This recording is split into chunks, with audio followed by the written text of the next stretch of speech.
Marcus Langford fell head over heels for the female college student we were sponsoring together. To marry her, he cut ties with his folks and pushed to end our engagement. Later on, the college girl vanished, and Marcus had a change of heart and tied the knot with me instead. A decade down the line, my company got snatched up by the Langford family. My parents passed away, and Marcus had me locked up in a mental hospital.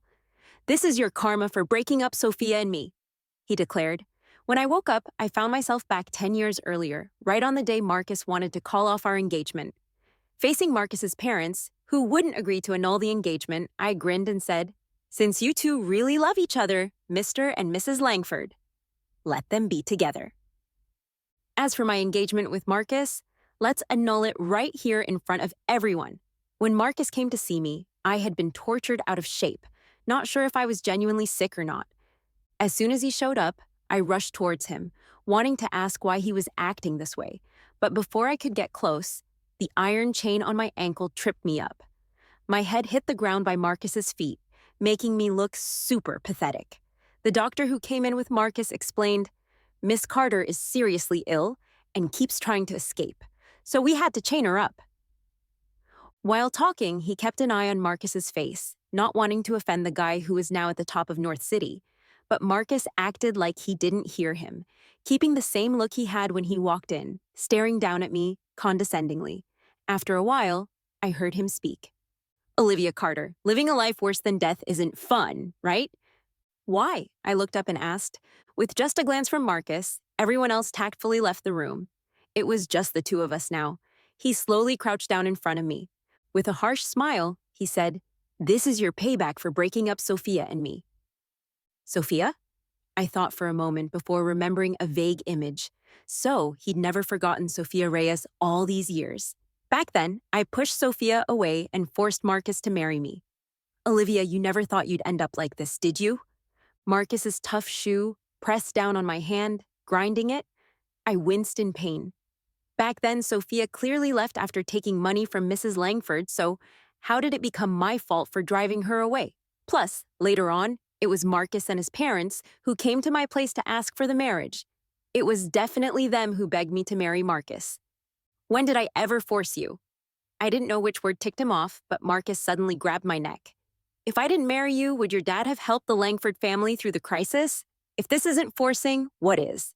My dad's full-on support turned into coercion in your eyes. "So you maliciously took over my dad's company, ruining my family?" I looked at Marcus, stunned. After Sophia left, Marcus had knelt before me, admitting his mistake and begging for forgiveness for his momentary lapse. I thought he was genuinely sorry, so I remembered our childhood friendship, forgave him, and agreed to marry him. Today is Sophia's death anniversary. Marcus's grip on my neck tightened suddenly. "Is Sophia already dead? Olivia Carter, go and atone for your sins to her." Under Marcus's orders, they had been force-feeding me meds for a while. Even now, no matter how much I didn't want to, I couldn't find the strength to fight back. If only I could go back 10 years. I thought this as I lost consciousness. The moment I saw Marcus with Sophia, I realized I had been reborn. In my past life, he did the same thing. At Mr. Langford's birthday bash, without caring about anyone's feelings, he brought Sophia right in front of me. He said, "Olivia Carter, Sophia and I truly love each other, so I want to break off my engagement with you." I hadn't recovered from the shock of rebirth and could only stare blankly at Marcus's determined face. It was Mrs. Langford standing next to me who pulled me back. She frowned and stood between me and Marcus, speaking sternly. "Today is your father's birthday party. What nonsense are you causing in front of so many guests? I want to break off my engagement with Olivia." The big banquet hall went silent and everyone stared at Marcus. Everything was just like in my previous life. My parents had given the Langford family one last bit of dignity by not causing a scene and instead asking Marcus, "Marcus, do you even know what you're saying?" Marcus turned to look at Sophia, who was hiding beside him, and said solemnly, "Mr. Carter, I don't love Olivia. I want to end my engagement with her." As soon as he finished, Mr. Langford rushed over and slapped Marcus across the face. "You ungrateful kid. If you keep talking nonsense, I'll beat you to death right here." No one dared to step in. Seeing Mr. Langford about to strike again, my dad stopped him. "Mr. Langford, My dad glanced at me and continued, "Since your son's not willing, let's forget about it. A forced relationship isn't sweet, and narcissism isn't unmarriageable. This engagement. In my past life, my parents weren't happy with this marriage. It was only because my grandfather had arranged it, and they thought I liked Marcus that they didn't say anything. Now, with the Langford family publicly proposing to end the engagement, they were more than willing. But Marcus's parents disagreed. This is a marriage arranged by our parents. Marcus's nonsense can't be taken seriously. Mrs. Langford knew my parents had always looked down on Marcus, so she tried to persuade me. Olivia, you and Marcus have been together for so long. You can't just end it like this. Don't worry, leave this to me. I'll definitely explain. Indeed, in my previous life, it was Mrs. Langford who stepped in, using threats and bribes, eventually giving Sophia $2 million to make her leave Y City.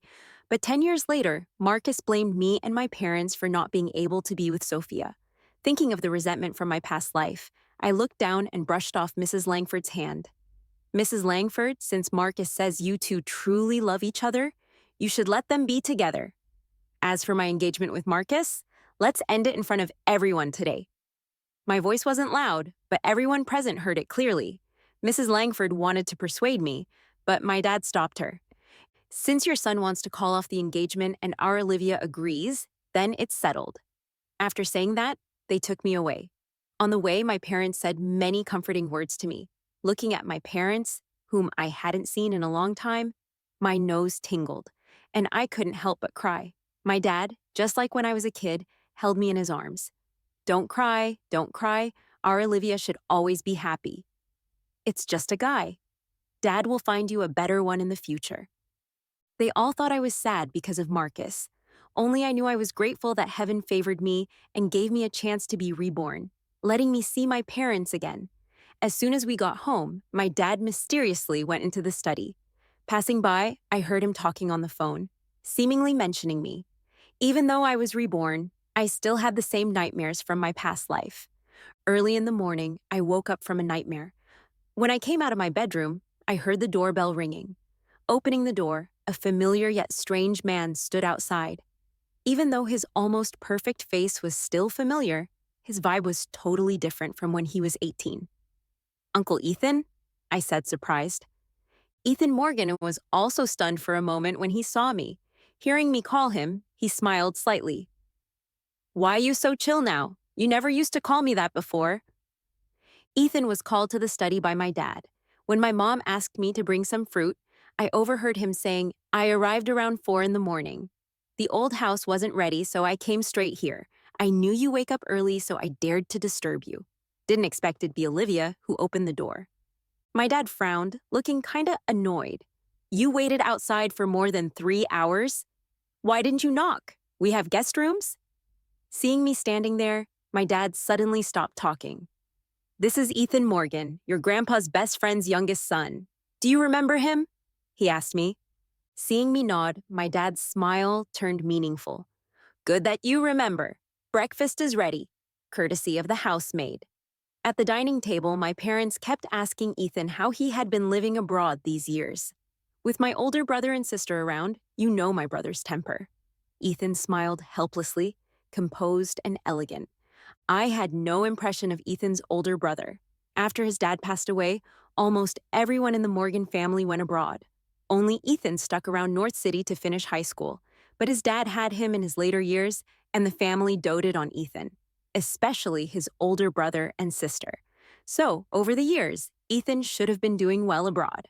Just as my dad was about to ask something else, the maid came in and said there were guests. "It's the Langford couple with their son. We brought him to apologize to you." My parents' friendly demeanor from earlier when facing Ethan turned stern, and they told them to leave. "This matter is over. No need for apologies." Mrs. Langford walked over to me. "They've been in love for so long. How can it just end like this? Olivia, I know you genuinely like Marcus. Look." Before she could finish, Marcus, who had followed in, saw Ethan and suddenly asked me, "Why is he back?" Everyone's eyes turned to Ethan simultaneously. My dad coughed twice, displeased. "Ethan is a guest of our family." He glanced at Marcus. then turned to look at Mr. Langford. Mr. Langford, it was your Marcus who publicly ended the engagement. We made everything clear in front of everyone yesterday. Words once spoken can't be taken back. This engagement is void. I don't think there's a need for apologies. We have guests. Please leave. My dad's firm attitude and harsh words left Marcus's parents in an awkward spot. The atmosphere got tense and awkward. I just got back and have some stuff to handle. I'll visit another day. Ethan looked at his watch, then stood up and said to my dad, "In my memory, he was always like this. Despite being pampered growing up, Ethan never showed any signs of arrogance. Instead, he was more well-mannered and knew when to step up or back off. Given the current situation at my house, it was indeed inappropriate for him to stay." My dad went to see Ethan out, and Marcus looked at me with a mixed expression, his tone somewhat harsh. "We just ended the engagement yesterday, and Ethan's back today. Quick move, huh?" This remark made me recall events from long ago. I always felt that before Sophia showed up, Marcus might have loved me. He used to get jealous when other guys were around me. When I said I wanted to eat wontons at night, he'd search all over North City for them. But all those past events are now bygones. And now Sophia has replaced me as the person Marcus cares about most. "Mrs. Langford, you should go back. Marcus has found his true love, and I genuinely wish him well." I ignored Marcus, pulling my hand out of Mrs. Langford's grasp. Just as I was about to turn and go upstairs, I heard Marcus shout behind me, "Olivia, do you think I came to beg you today? Do you think I wanted to come? Besides having a good background and good parents, what else do you have over Sophia?" I frowned and turned around, not understanding why he suddenly said these things. Before I could speak, Mr. Langford's slap had already landed on Marcus's face. "Did you forget what you promised your mom and me before coming here? You all heard it. Olivia has decided to sever ties with our family," Marcus shouted, holding his neck stiffly. "If that's the case, why do you still force me to beg her? Why not let me marry Sophia? Besides her background, what does Sophia lack compared to you?" Watching Marcus make a fool of himself, I suddenly started to laugh. I curved my lips. "Yes, Mr. and Mrs. Langford, you two truly love each other. You should just let them be together." In my past life, Marcus blamed me for standing in the way, preventing him and Sophia from having a happy ending. In this life, I want to see if without me, they can truly live happily ever after. My words definitely added fuel to the fire. Not only did Mr. Langford want to hit him in front of everyone, but Mrs. Langford also started scolding him. At that moment, a figure suddenly rushed in from outside. The housemaid tried to stop her, but failed. I recognized her as Sophia Reyes. She came up and shielded Marcus. "Mr. and Mrs. Langford, it's all my fault. If you want to hit someone, hit me. It's my stupidity for loving Marcus. I'm sorry, it's all my fault." Then she turned to me. "Olivia, please forgive me. Marcus did nothing wrong. It's all my fault. I couldn't control my heart." I coldly watched Sophia pretending to be pitiful in front of me, saying nothing. This scene became more and more ridiculous, and my mom couldn't stand it any longer. She directly called the security from the community to come and kick them out. The affair between Marcus and me became the talk of North City. People were gossiping behind our backs. Even at a press conference, the way people looked at me was different. It wasn't until Marcus showed up at the press conference with Sophia that the attention shifted a bit. Out of the corner of my eye, I saw staff leading the two of them towards me. I glanced up at the seating arrangement made by the organizers. Indeed, Marcus's seat was in the same row as mine, with only one seat in between. This row was at the front, considered the main seats of the press conference. After Marcus sat down, Sophia also prepared to sit beside him. I raised an eyebrow and smiled, saying nothing. Sure enough, the next moment, a staff member stopped her. "Miss, this is the main seat area. Please go to the guest seats in the back." The staff member's voice wasn't loud, but it was enough for those of us sitting nearby to hear. When Marcus and Sophia came over, everyone's eyes were already on them. With this happening, people were even more interested in watching the drama unfold. Sophia stood awkwardly, feeling lost under everyone's gaze, quickly explaining for herself. "I came with Marcus." The staff member politely said, "Mr. Langford didn't inform us in advance that he would bring someone over. All the seats in this row are taken. Please go to the back and find a seat." Sophia still didn't move, clutching the hem of her dress and looking at Marcus. In the dim light, you could still see the sparkle in Sophia's eyes, unsure if it was makeup or tears from being scared. Marcus stood beside her, comforting her in a low voice, seemingly asking her to sit at the back first. It's my first time at such an event. I'm scared without you by my side. Sophia glanced at me, her voice trembling as she spoke. Then sit here. Marcus had already softened, pulling Sophia to sit down. The staff member spoke again. Mr. Langford, this seat is already taken. Please don't make things difficult for us. The people around started whispering. What's this woman thinking? Doesn't she know her place? Trying to take the main seat? Not even married yet, and she already thinks she's Mrs. Langford. I could hear these comments, and so could Marcus and Sophia. Sophia stopped her movements, and even Marcus looked embarrassed. I said nothing, not even looking at them, just sitting quietly in my seat. But someone just couldn't stand me staying out of it. Marcus suddenly called my name. Olivia, what are you smiling at? I turned my head in confusion. Was I smiling? I hadn't noticed. Maybe I just couldn't help it. Sophia is here for the first time. It's understandable she didn't know. Oh, I nodded. It's Sophia's first time attending. Is it your first time too? You love her so much. Why didn't you tell her in advance to avoid making her look foolish? Marcus's face darkened, and just as he was about to say something, the lights in the venue suddenly brightened. There was a commotion at the entrance, and everyone looked over, including me. The person entering was Ethan Morgan, dressed in a sharp and proper suit, looking completely different from when he showed up at my doorstep the other day. Seeing him walk over, many of North City's elites approached him to chat. Even though the Morgan family's main business had moved abroad, they still held a unique status in North City. Ethan maintained a polite but distant smile. In a moment when he raised his eyes, our gazes met. I was slightly stunned, then smiled politely and acted like nothing happened, looking away. Marcus and Sophia were still standing there. The staff member spoke again. Mr. Langford, please have this lady go to the back and find a seat. As he spoke, Ethan had already approached. He glanced at Marcus and Sophia standing there. Then he walked straight to me, extending his hand. Olivia, long time no see. I assumed he was treating me specially out of respect for my dad. The staff member was still urging Sophia to leave. When I turned to look, Marcus was staring blankly at the hands clasped together between Ethan and me. Someone joked, Marcus, if you don't want to make her uncomfortable, just take her to the guest seats in the back. Unexpectedly, Marcus really took her to the back. I sneered inwardly. He truly liked Sophia. But moving from the main seat to the guest seat was easy. Trying to get back to the main seat later wouldn't be so simple. Ethan's appearance at the press conference had everyone speculating why he returned to the country. I asked my dad, the Morgan family's business is all abroad, so why did Ethan suddenly come back now? My dad gave me a meaningful look. If he wants to come back, he comes back. Why do you care so much? As if suddenly thinking of something, he sat down next to me and stared at me, asking, why? Do you care about him a lot? I shook my head. No, I'm just a bit curious.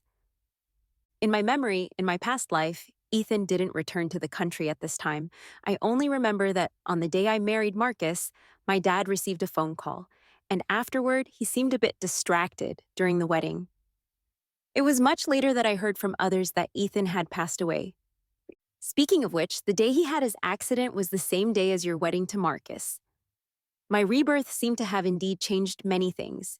I broke off my engagement with Marcus, and Ethan didn't die on my wedding day. That weekend, my parents invited Ethan over for dinner. During dinner, they joked about Ethan and me when we were kids. Back then, we wanted Olivia to call you uncle, but she just wouldn't. Ethan smiled and glanced at me. Now she can call me that. Ethan is only a year older than me, and we used to play together a lot as kids, so calling him uncle was indeed hard for me. I was just a kid, I responded casually. My dad was in a good mood and had drunk some wine, so he was chattier than usual. When you were little, you were all about looks. You thought Ethan was handsome and stuck to him every day, even saying you wanted to marry him. Everyone laughed at that. Ethan pressed his lips together, his eyes full of amusement. A blush spread across my face, reaching my earlobes. I wasn't embarrassed by my dad's words. Instead, I silently praised my younger self for having good taste. Ethan is indeed very good looking, both as a child and now. After dinner, my parents asked me to see Ethan off, but on the way, we ran into Marcus and Sophia. Marcus lived in the same neighborhood as us, and they were standing outside the Langford family's villa looking like they had just come out. I heard Sophia sobbing softly. Your parents look down on me. They think I'm just a poor student from a humble family. They like Olivia Carter. They think only Olivia is good enough for you. Marcus was patiently comforting her, but his words were stepping on me. Olivia just got lucky being born into a good family. She's fake and pretentious. Besides her family background, she's got nothing on you. Sophia's mood seemed to improve, really, but everyone says Olivia is prettier than me. I don't think so. Olivia's looks are just average. To me, you're the prettier one. Unconsciously, Ethan and I had stopped, standing there listening to Marcus and Sophia belittling me. We weren't far from Marcus. He soon noticed me. Olivia? Marcus looked at me, then at Ethan standing beside me. It's so late. What are you two doing together? With Ethan there, I didn't want to argue with Marcus in front of him. When I reached out to pull Ethan away, he didn't move. I thought Mr. Langford had poor eyesight and couldn't see us. This was the first time I heard Ethan speak to someone in such an unfriendly tone. He glanced at me, then at Sophia. If you have eye problems, go see a doctor, Marcus. With that, he bent down, took my hand, and walked past Marcus and Sophia. After we walked a bit, I heard Sophia crying again. Marcus was still comforting her, but his tone was slightly irritated. We walked a bit further before Ethan let go of my hand.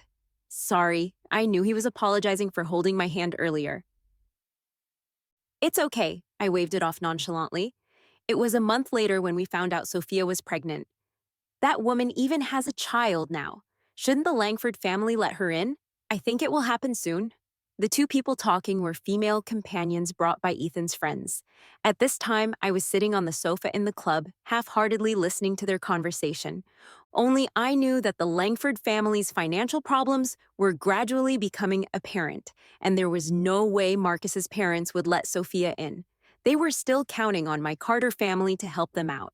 When Ethan placed a dessert in front of me, a few people at the poker table behind us let out a burst of ambiguous laughter. Ethan, we've been waiting for you, and you were just getting dessert for Miss Carter? Don't I have any waiters here? These people included some rich kids who had just returned to the country and some old acquaintances of Ethan in North City. While they chatted, I ate the dessert Ethan had brought me, but my ears were always tuned to their conversation. Hearing them mention the Langford family, I couldn't help but smile. I thought it was worth my effort to get close to Ethan, to show him goodwill and let him bring me into this circle. The Langford family somehow got the news and had already contacted people from my company. Hearing this, I put down my spoon. Ethan, who had been chatting with them, immediately looked up at me. Seeing the dessert barely touched, he asked me, "Don't like it?"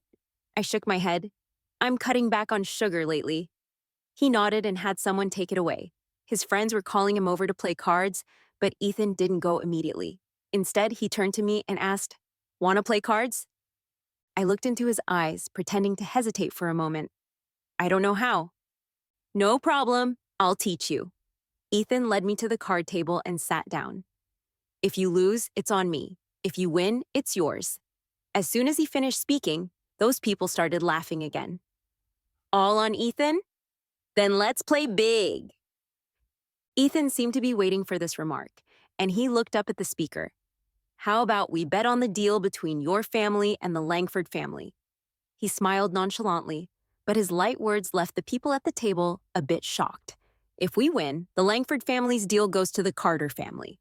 If I lose, I'll give you the project I mentioned a few days ago. Jesus! The person opposite me stared at Ethan in disbelief. The Langford family deal is only a few million, but your project is worth over $1 billion. Hearing this, I was also stunned, but Ethan still had an indifferent expression. He smiled and asked the other party, "Bet or not?"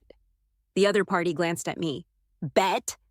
If Ethan dares to use $1 billion project to make a beauty smile, what's the Langford family's deal? Thinking about Ethan's $1 billion project, my hand holding the cards trembled a bit. Ethan seemed to notice and bent down to whisper in my ear, "Don't worry, just play." Luckily, we won in the end. I can't believe I lost this. The person across the table threw the cards back on the table. Ethan lowered his eyes to look at me, just smiled without saying a word, his expression still very calm. I, however, breathed a sigh of relief. When the Langford family's deal was mentioned again, I smiled and spoke up. "Don't worry, the Langford family's promise is the same as the Carter family's. We won't let you lose out on this deal." As I left the club, I saw Marcus staggering out of the hotel next door. I happened to know the person coming out with him. He was a manager from the company of the guy who had been sitting opposite me earlier. Marcus was all smiles and personally saw the manager off to his car. When he turned around, he saw me and froze for a moment. Sophia, who was standing beside Marcus, noticed his reaction and looked over as well. She whispered something in Marcus's ear, and the two of them left together. "The Langford family is bound to be ruined by Marcus Langford," someone scoffed. "Taking a pregnant woman along for business talks? What a lack of propriety. Don't you know? Nowadays, that young master of the Langford family takes that woman with him everywhere." After they left, I heard the remaining people sneer. The next morning, on my way to the company, I received a call from Marcus. "Olivia, did you do it on purpose?" I curved my lips into a smile. "Isn't this how business works?" This was the exact phrase Marcus had said to me in my past life when he maliciously took over my company. Now, I was giving it back to him word for word. "You're targeting me and the Langford family just because I broke off our engagement? I'm really glad I ended things with you back then. The thought of spending my life with someone like you makes me sick," Marcus said, his tone a bit frantic. "Is that so?" I retorted with a cold laugh. "Given the current situation of the Langford family, do I even need to target you? Marcus, do you think a single business deal can revive the Langford family? You're too naive. I suggest you go home and find out the real situation of the Langford family first." What a joke! If a single business deal could save the Langford family, then, in my past life, Marcus's parents wouldn't have desperately forced him to marry me. I think after Sophia disappeared in my past life, Marcus compromised and came to beg for my forgiveness, probably because he realized the Langford family's situation. Marcus's parents only confessed the Langford family's situation after our marriage. And in the end, my father, for my sake, exhausted everything to barely save the Langford family from the brink of bankruptcy. But later, when Marcus gained power, the first thing he did was maliciously take over my company. On the phone, Marcus suddenly fell silent, and after a long time, he asked, "Then why did you take away this business deal? Why?" "Because I wanted Marcus to experience the despair my family went through in my past life. I wanted him to watch hope gradually slip away. I wanted him to feel the same rage I felt when my family was driven to the brink of bankruptcy. And my father, after drinking himself into a stomach hemorrhage, managed to secure a business deal only for it to be snatched away by Marcus the next day." I didn't answer and hung up the phone directly. Given the current situation of the Langford family, if I wanted to take advantage of their plight, they would have to declare bankruptcy by tomorrow. But I didn't want to do that. I wanted to see Marcus struggle desperately. I wanted him to understand that even without me, Olivia Carter, standing in their way, he and Sophia would never end well. The next time I saw Marcus was at a charity gala. It had been a few months since we last met, and he had lost a lot of weight. He seemed different from before. I was surprised not to see Sophia by his side this time. When Marcus saw me, he was visibly stunned, his eyes filled with complex emotions. He approached me and started a conversation, his tone markedly different from before. "Long time no see." I didn't want to engage with him, but Marcus kept talking. "You never used to like attending these kinds of events. There were a few times I asked you to accompany me, and you refused." I frowned. The memories were too distant. I seemed to have forgotten what he was talking about. "You're here with Ethan Morgan, right?" Marcus suddenly shifted the topic to Ethan. Annoyed, I responded with a curt hum, then turned and met Ethan's gaze. Ethan had been smiling until he saw Marcus standing beside me. I didn't know what he whispered to the person next to him, but that person also turned to look at me. Then Ethan strode towards me. I put down my wine glass, ignoring the still chatting Marcus, and walked towards Ethan. For some reason, I felt that Ethan seemed upset. When we sat in the VIP section prepared by the organizers, this feeling became even more apparent. Previously, whenever we attended such events together, Ethan's attention was always on me. But now he had been talking to the person next to him for a long time, as if deliberately avoiding looking at me. I coughed lightly. Ethan sighed softly, raised his hand to ask a staff member for a cup of hot water. If your throat is uncomfortable, don't drink alcohol. When I took the hot water, I asked him, Ethan, are you upset? Ethan neither confirmed nor denied it. He simply said, I don't have the right to be upset right now. A puzzling statement, but I suddenly understood. That person behind him had been staring at me for a long time. Aren't you going to say something to him? His tone was obviously tinged with jealousy. I didn't need to turn around to know he was talking about Marcus, who had been watching me. Marcus was sitting in the regular guest section, a good distance away from me. Throughout the gala, Marcus was either looking at me or seizing opportunities to talk to a foreigner. I knew that foreigner well. He was a notable figure in the investment banking world.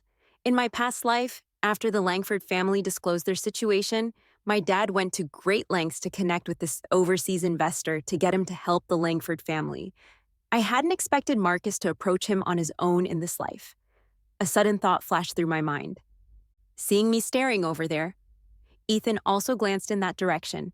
He then asked, Mr. Hobbs is a friend of mine. Do you want to meet him? I withdrew my gaze and looked at Ethan beside me. I intentionally got close to you before, hoping you'd introduce me to your friends. You must have noticed that. Ethan chuckled and nodded. Now I want to meet that overseas investor. Are you willing to take me over? He still nodded, his eyes soft and loving, even his smile indulgent. Of course I am. I frowned, staring at him for a long time before asking the question in my heart. Ethan, do you like me? Thinking about Marcus's unusual behavior that day. While chatting with a friend, I asked, How are Marcus and Sophia doing? Is the Langford family still not letting her in? My friend paused, perhaps surprised that I brought up Marcus. After Sophia lost the baby, Marcus kicked her out of North City. What? I hadn't heard about that. Because of your relationship with Marcus, everyone is afraid to mention it in front of you. The Langford family's business had problems, and Marcus was extremely busy during that time.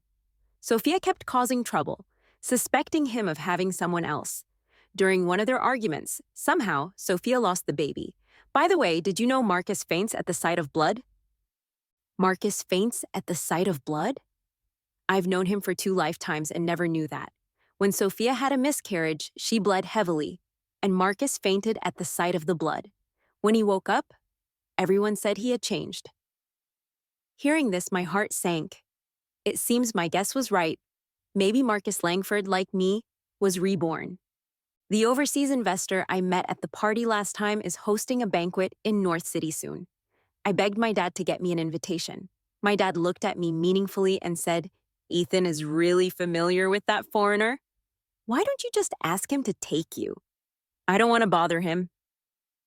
My dad glanced at me and said softly, He'd be more than happy to be bothered by you. Suddenly, I remembered the day I asked Ethan if he liked me. He was silent for a long time before he said softly, You just realized? Why is your face so red? My dad touched my forehead. It's getting colder. Don't catch a cold. After saying this, he got up and prepared to go upstairs. I stopped him. Dad, did you ask Ethan to come back? My dad shook his head. I just told him that your engagement was off, and he immediately booked a flight back. That night, I received a call from Ethan. Your dad said you want to go to Mr. Hobbs' banquet. Thinking about everything that had happened, I felt a bit awkward hearing his voice on the phone. After a muffled response, Ethan said, Do you need me to pick you up tomorrow?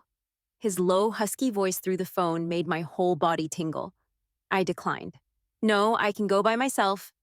After a moment of silence, just as I was about to hang up, I suddenly heard Ethan call my name. Olivia. The way he said this word always sent a shiver down my spine.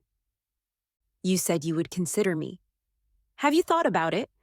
I felt like a cat whose tail had been stepped on and hurriedly hung up the phone. At that time, I just said that to brush him off. But Ethan took it seriously. While waiting outside for Ethan, I ran into Marcus.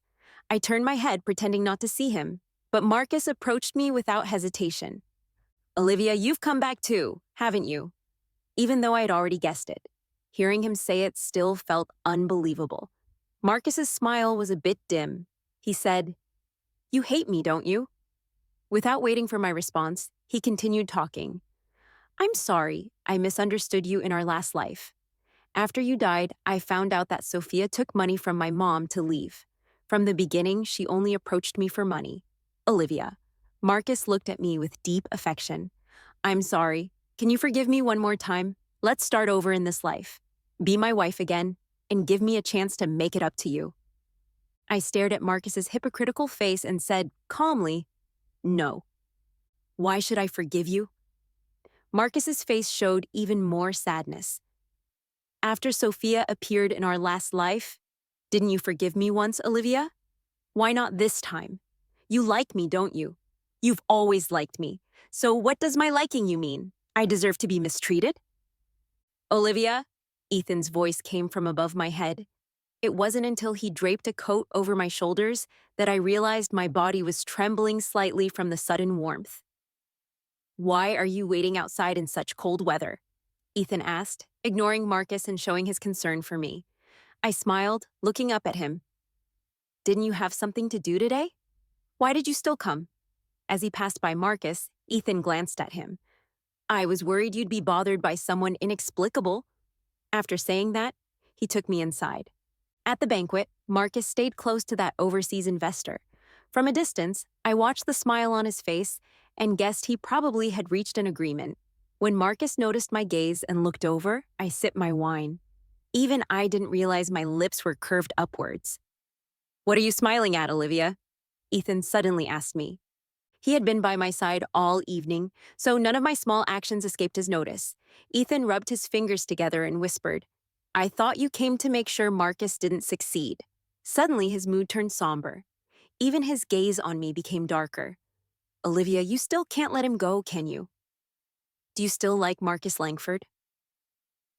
As expected, in the end, Marcus's parents came to ask my dad for help. That overseas investor isn't a fool. He wouldn't just throw billions at Marcus based on a few words. They want financing, but where can we find that much money now? "In-law, only you can save our family." My dad had a stern face. "Mr. Langford, our families have already canceled the engagement. Let's not call each other in-laws anymore. As for what you mentioned, let me think about it for 2 days." After sending them off, my dad asked me, "If you still like Marcus, I will find a way to help them. But Olivia, you need to think it through. I've lived 2 lifetimes, and it seems everyone thinks I'm deeply in love with Marcus. But I know myself. I don't have such deep feelings for him." I took a sip of water and persuaded my dad to agree to them. Since the Langford family is failing, we should spend some money to acquire the Langford Group. This way, all the hard-earned investments Marcus has been seeking will become my stepping stone. They will agree. There are few people in North City capable of taking over now. If they don't agree, the Langford family will have to declare bankruptcy and bear huge debts. My dad was stunned. "Since when did you become so knowledgeable about business matters?" I smiled without explaining much. "Our Olivia has really grown up," my dad said while wiping his tears. "I'm relieved you can let go of Marcus." He said earnestly, "That overseas investor is Ethan's friend. Even he thought you would save the Langford family because of Marcus." I suddenly realized I hadn't seen Ethan for a long time. At the last party, he seemed to have misunderstood something. He left without giving me a chance to explain, only having his driver take me home. "Olivia, my dad called me. If you don't like Marcus anymore, would you consider Ethan? Dad will tell you today. Ethan has liked you for many years. He insisted on staying in North City to finish high school because of you. After the college entrance exams, you got together with that Langford boy, so he went abroad." I was stunned for a moment. In high school, someone did say Ethan liked me, but I didn't believe it at the time. Not only because I had an engagement with Marcus, but also because I always thought someone as perfect as Ethan couldn't possibly like anyone. He shouldn't have any worldly desires, always standing at the top with a pure heart. Back then, I probably idolized Ethan. "Did you and Ethan have a fight?" my dad suddenly asked. I didn't say anything. In the evening, my parents were out for some reason and hadn't come back. When the doorbell rang, I thought it was them returning, but the person standing outside was Ethan. He looked a bit anxious, holding a bag, clearly having come straight from the company. Why are you here? Your parents said you were sick? We spoke at the same time. After understanding the situation, Ethan and I exchanged a smile. When he was about to leave, I called him, Ethan. Ethan turned around, looking at me, waiting for what I had to say next. That day you asked me if I still liked you. I paused. I'm answering you now. I don't like him. Not at all. My dad was right. It's been getting colder lately. So when Ethan suddenly rushed over to hug me, I found his embrace so warm. Why explain to me? His head was buried in my neck, his voice muffled as he spoke. Because I don't want you to misunderstand. The day we signed the contract with the Langford family, Mr. and Mrs. Langford looked at the contract and refused to sign it. Marcus stared at me in silence for a long time before finally signing the contract. As he handed me the signed contract, he asked, after signing the contract, can we put our past behind us? Only he and I knew he was referring to what he did to me and my family in our previous lives. Marcus believed that since he maliciously annexed my company in our past life, and I took advantage of the situation to acquire his family's company in this life, we were now even. I smiled and put away the contract without answering. As I was about to leave, Marcus stopped me. Olivia, I was really wrong. Will you give me another chance? Wait for me to make a comeback and we can get engaged again. Before he could finish, Ethan had already walked in. Ethan greeted my dad with a smile and then said, I'm here to take Olivia to try on the dress. My dad nodded quickly and let us go about our business.